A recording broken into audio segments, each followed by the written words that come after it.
surprising how easy it is to make fruit roll-ups at home. You choose the fruit and you choose the sweeteners. Today we're making plum.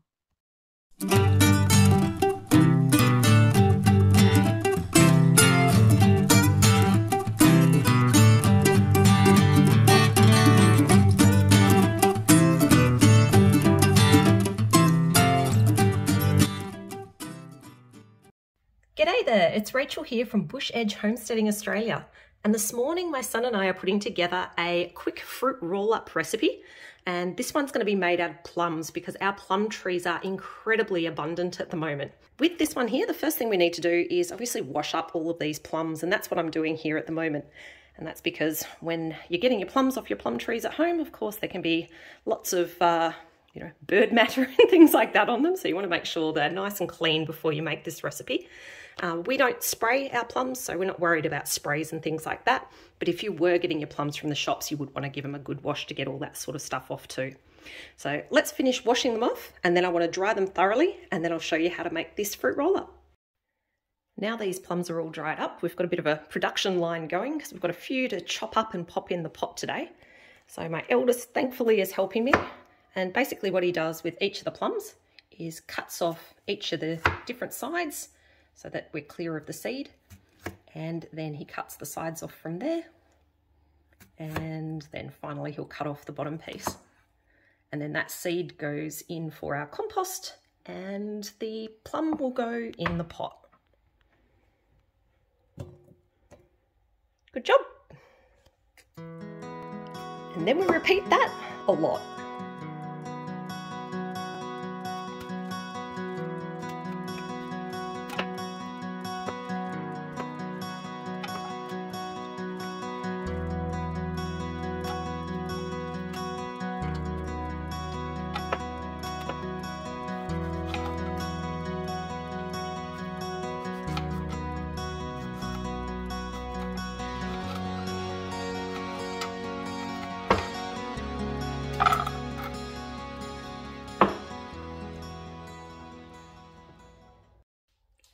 So that's our plums all done and the pot all filled. And what I'm going to do now is actually take this pot outside to my outdoor kitchen where I've got a gas burner. And that's because we're using a really big pot here today. This is one of the big Solitechnics pots, which I'm using for preserving. It's actually the first time I'm using it. I've seen a few people online using their ones and thought, oh, that's actually a great idea. I'd been a little bit conservative up to now because it's got a really good season on this pot, and I was worried things like jams might strip it. So today's a bit of an experiment with that. So anyway, let's take this pot outside and get it on the burner. So here's the pot all ready to go on the biogas burner. And let's get it going. There we go. Now we're cooking with gas. At this stage, all we have in the pot is the plums, and I just want to gently cook those to start breaking them down a bit. I want them all to soften before the next step, where we turn this into a bit of a puree. It is a good idea just to keep stirring every so often at this stage because you don't want them sticking to the bottom. And of course, in a big pot like this one as well, all those ones at the bottom will be cooking a lot quicker than the ones at the top, so you do want to keep flipping them around a bit. All right, they are now well cooked down. So what I need to do now is start blending this up into a puree. And the way that I'm going to do that is by using a stick blender. And I've got this one here, which is just one of the Kenwood ones to do that. If you don't have a stick blender, it's not the end of the world. You can just use any regular blender for this. But this one here just means that I don't have to transfer between the pot and a blender, and it also means that I've got less washing up to do at the end as well. So let's blend it up.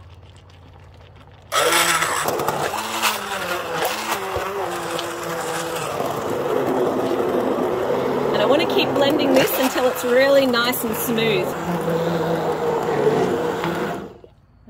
That's looking good.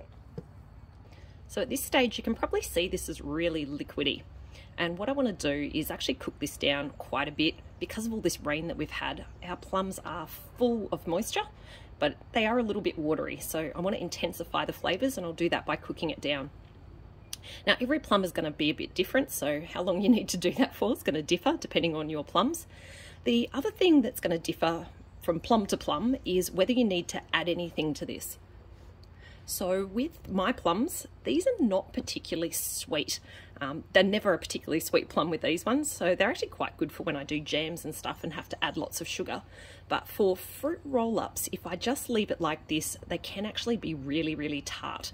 So what I'm going to do is add a couple of things. One is a bit of sugar. So I've got some just normal white sugar here. And the other thing that I'm going to add in is a little bit of our honey. This is the honey that you would have seen me recover from my wax processing video.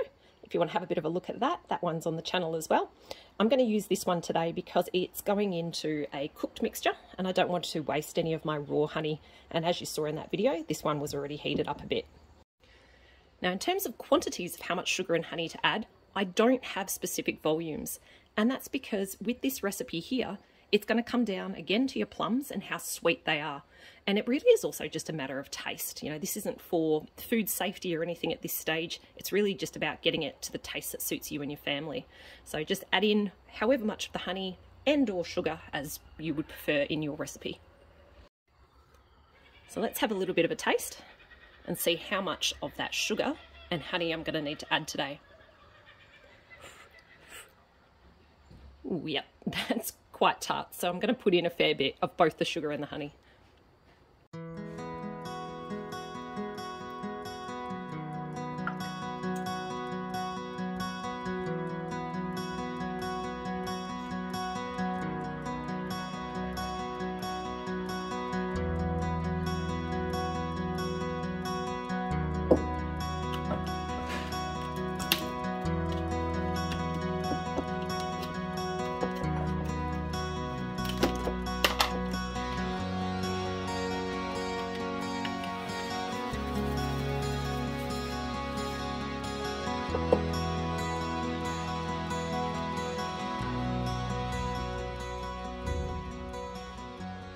So before I add any more in, I'm just going to give that a bit of a taste.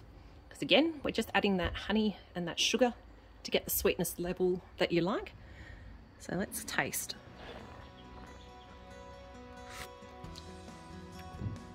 Ooh. The honey is really nice, so I don't think I need to add any more honey. That's imparted a really nice flavour to it. But I don't want to overwhelm the plum flavour with honey flavour. But it is still a bit tart.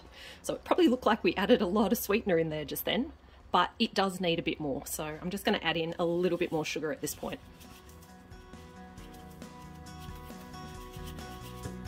And then I'll stir that in, give it another taste, and see if that's a bit better.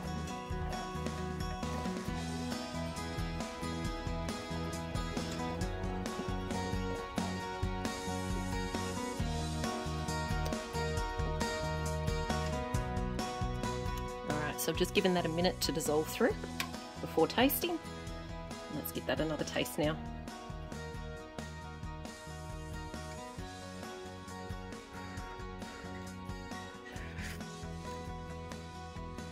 Oh yeah, that's a lot better. Okay, so now that I've got the flavour right, what I'm going to do is just let that continue cooking down. I'll just make sure I keep stirring it every so often, just so that it doesn't scald on the bottom of the pot. And once that's got a bit of a thicker texture to it, I'll show you how we dehydrate it into the fruit roll-ups. I've turned off the burner to get rid of a bit of that steam so you can have a bit of a closer look at the consistency now. You can see that's a lot thicker than it was before. I mean, it is still quite liquidy, and that's what we want, but it has thickened up markedly compared to where we started. I'm just going to leave this for a while now because I want it to cool down before we start dehydrating it. So I'm just going to leave it. Actually, I'll probably take it inside just so that no bugs or anything fly into it. But I'm going to let it cool before I transfer it to the dehydrator. If you've seen my other videos, you probably know I've got a couple of dehydrators. The one I'm going to use today for doing the roll-ups is my EziDry snack maker. I've had this one for quite a few years, so I think there's newer models of this available now. But the reason I'm choosing this one today is because I'm going to do a full load on these special trays, which have these liners here. And these ones here are specific liners that you can buy from this brand to make your fruit roll-ups. And essentially what we do is we just put the liquid on top of each of these trays, which, as you can see here, has a little bit of a lip on it. and that will then contain that liquid while it's dehydrating. And I've got 9 of those that I can get going all at once. So the way we do this is just use the ladle to load into each one of these trays until there's a reasonable thickness, but you don't want to fill up right to the lip of these. Obviously, if you do, there's a chance it could spill as you start to move them around a bit as well. And just to get the thickness right as well on your fruit roll-ups, you don't want it all the way to the top. So I'll show you on this first one that we fill up.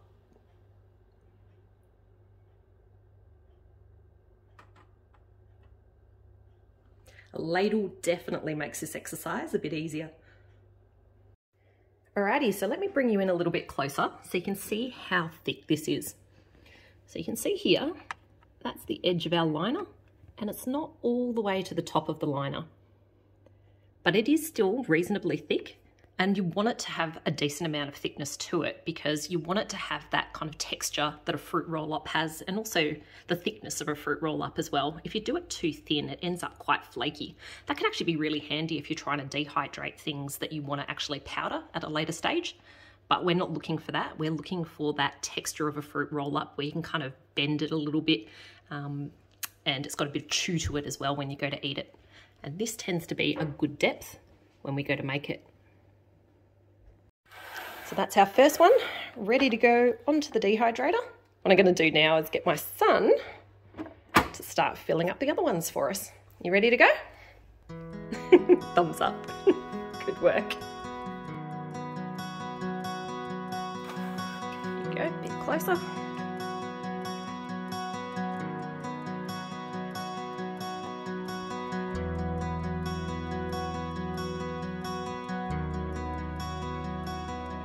How good does that smell? It smells like a fruit roll-up. It does, doesn't it? That should be good. Yeah, I reckon that's great. All right, pop that one on the dehydrator as well. And then we're just going to repeat that. So we just got 6 trays off of that batch. And now what I've got to do is just start off the dehydrator. And with this one here, helps if I turn it on first. Oh, there we go. We've got 3 different settings. So the 3 settings with our EziDry are a low, a medium, and a high. The low is what you use for things like herbs, the high is for things like meats. But today we need the medium setting, and that's the one we use for fruit roll-ups. And that from memory is around 55, I can't remember the exact number, but I think it's around 55 degrees Celsius that sits at. I know it's around kind of that mid-50s, and that's what we want for doing fruit roll-ups. All right, so we're gonna leave this now, and you're probably wondering how long for, because everybody always wants to know when you're dehydrating, how long are things going to take? And the reality is when it comes to dehydrating, things are kind of ready when they're ready. And you do need to just keep a bit of an eye to things. Every time it's going to be a little bit different because you've got different produce. There'll be different levels of moisture in it. There'll be different levels of kind of cooking it down as well and how much moisture is evaporated off. The sugars in it can make a bit of a difference as well. There's a whole bunch of different factors. So even though you get kind of indicative times with a lot of these dehydrators, the best advice I can give you is just to check.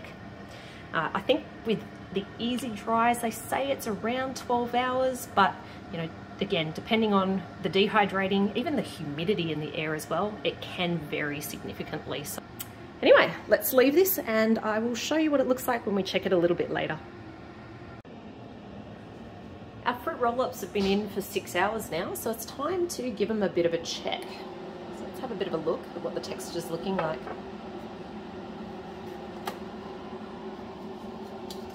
Okay, so I can still see that's quite tacky. A good test is just to kind of touch it with your finger. You can kind of see how it's lifting a bit there. So it definitely needs a lot longer. I am suspecting I'm going to need to leave these overnight. All right, let's pop the lid back on. Actually, before I do that, what I'm going to do is actually switch these around. That's one thing you need to do with these EziDry units is actually take some of the top ones and move them to the bottom. And that's because the heating element is at the bottom. And what happens is you can find that you get a bit of uneven drying if you don't shuffle them around a bit. All right, let's get that back on. fact, you can probably see that looks a little bit drier, but still when I touch it, it is quite tacky. All right, lid on, and let's come back in the morning and have another look. Good morning, guys. It's pretty early, and I'm just doing some breakfast before work and thought I would do a check of the roll-ups just to see if they are ready yet. So let's have a bit of a look. They've definitely firmed up a lot more than they had before. A good test, as I showed you before, is just to give it a bit of a touch. And we can see there, this one is still pretty damp, so I'm going to pop that lid back on and shuffle these layers around again a little bit. And yeah, I think I'm going to leave these going today, and I'll check it again after work. So these have been going for probably about 19 or 20 hours now. So as I said, they can take a lot longer than what it says on your units, on your dehydrating units it is. Sorry, it's early. Got to get that brain into action, have some coffee. Yeah, so that can take longer than the unit says.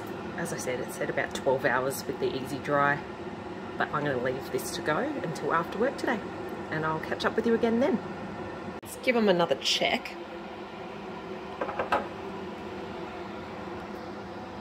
So we can see the texture's changed quite a bit now. You can probably also see around the edge, it's a lot moister than it looks kind of in the middle.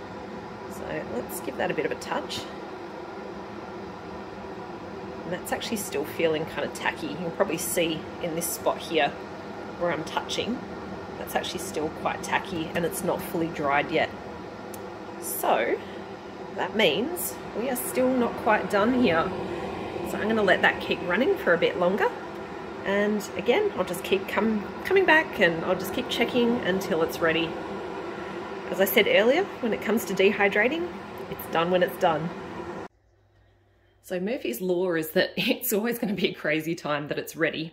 And it was about 4 AM that I actually popped up in the night last night and thought I might have a bit of a check. And at that stage, when I started feeling the roll-up, it was still kind of a little bit tacky, and you expect that with the fruit roll-ups because they do have such a sugary content from both the sugar we added and also the honey as well. But it's dry, so if I touch it and I lift my finger, you can see that my finger's clean this time, not like we were having before.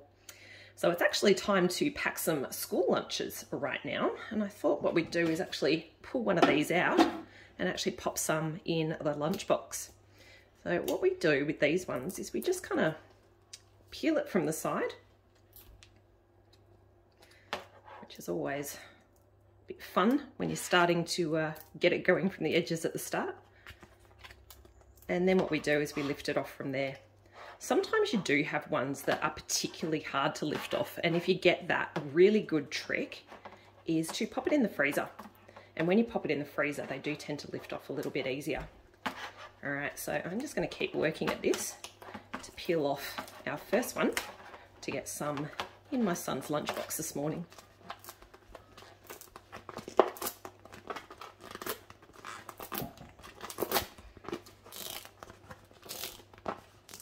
It's very sticky. It is very sticky, isn't it? Yeah. It's got that fruit roll-up texture. Nice and malleable, a little bit sticky. I just want to grab it and squish it all into like a red lollipop. Yeah. And then put it in my mouth. Well, I'm not sure I'm going to give you all of this one. I think that will not be so good for your belly. No, I think what we'll do is we'll cut one of the small bits off. All right, I'm nearly there.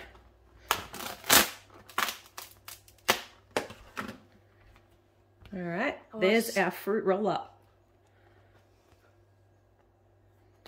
Now that's obviously way too big to put the entire thing in a lunchbox. So what I'm going to do is cut it. And all I tend to do is just kind of roll it up. And that one will just go as is in the lunchbox like that. I do see some people kind of wrap them around with a bit of baking paper or something like that, or tie it with a little bit of twine. Now, of course, every time you do one of these fruit roll-up recipes, it's always going to be a little bit different because, you know, the fruit might be a little bit different, or the amount of sugar that you add, or there might be a bit of different flavour to the honey that's been added from that particular season. So my youngest is going to do a little bit of a taste test for us and tell us what this one tastes like.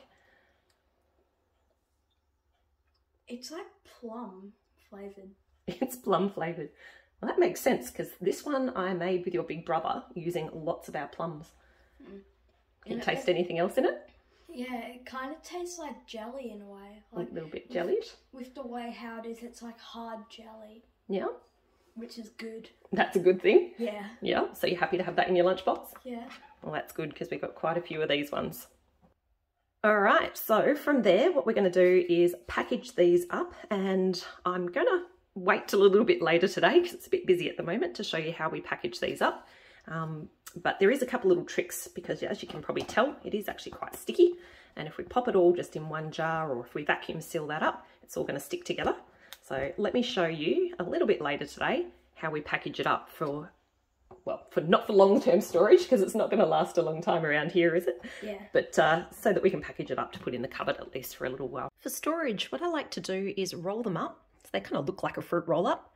And I dust them in a bit of powdered sugar as well so that they don't all stick together because they can get a bit tacky and stick together, particularly if you do get a bit of hot weather as well.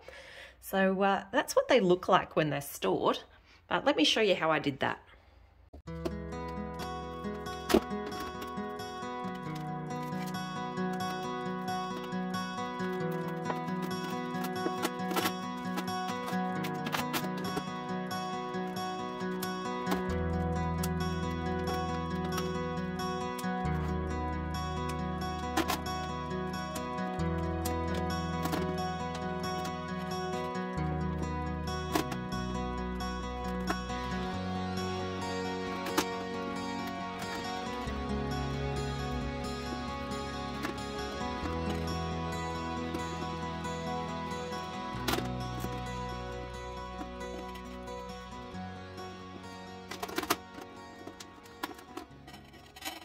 Here's our finished product, and all up we got about 36 fruit roll-ups in here.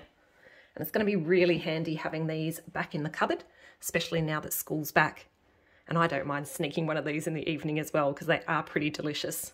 And because our plum trees are still producing really well at the moment, I'll probably get another batch in here as well and fill this container up.